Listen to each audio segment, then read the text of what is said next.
एक व्यक्ति ऑफिस में देर रात तक काम करने के बाद थका हारा घर पहुंचा।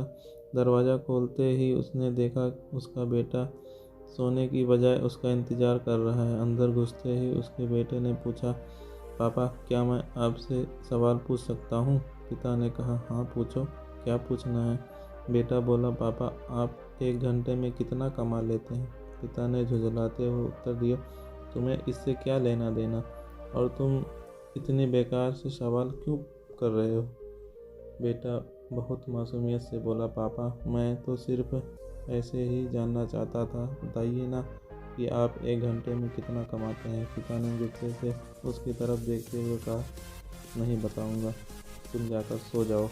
यह सुनकर बेटा दुखी हो गया और वह अपने कमरे में चला गया। उसका पिता अभी भी गुस्से में था और सोच रहा था कि आखिर उसके बेटे ने ऐसा क्यों पूछा। कुछ समय बाद उसका गुस्सा शांत हुआ और वह अपने बेटे के कमरे में गया। पापा क्या तुम सो गए? बेटा नहीं पापा, मैं सोच रहा था कि मैंने तुम्हें बेकार में ही डांट दिया। दरअसल दिन भर के काम में मैं बहुत थक गया था, इसलिए तब तुम्हारे सवाल का जवाब नहीं दे पाया। मुझे माफ़ कर दो, वैसे मैं 1 घंटे में 100 रुपये कमा लेता हूँ। बेटा खुशी से बोला, थैंक यू पापा। बेटा खुशी से उठकर अपने अलमारी की तरफ गया और वहाँ से अपने गुल्लक को निकाल कर उसे तोड़ दिया। फिर उस गुल्लक से ढेर सारे सिक्के निकाले और उन्हें गिनने लगा। सिक्के गिनने के बाद वह अपने पापा के पास आया।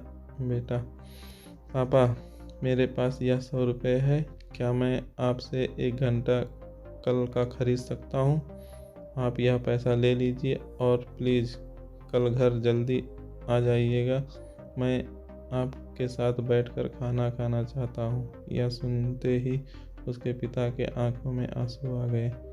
दोस्तों, इस जीवन में हम कई बार अपने आप को इतना व्यस्त कर लेते हैं कि हम उन लोगों के लिए ही समय निकाल नहीं पाते जो हमारे जीवन में सबसे ज़्यादा अहमियत रखते हैं। इसलिए हमें थोड़ा ध्यान रखना होगा कि इस व्यस्त जीवन में भी हम अपने माँ बाप, जीवन साथी, भाई बहन, बच्चे, दोस्तों के लिए जितना हो सके समय निकालें।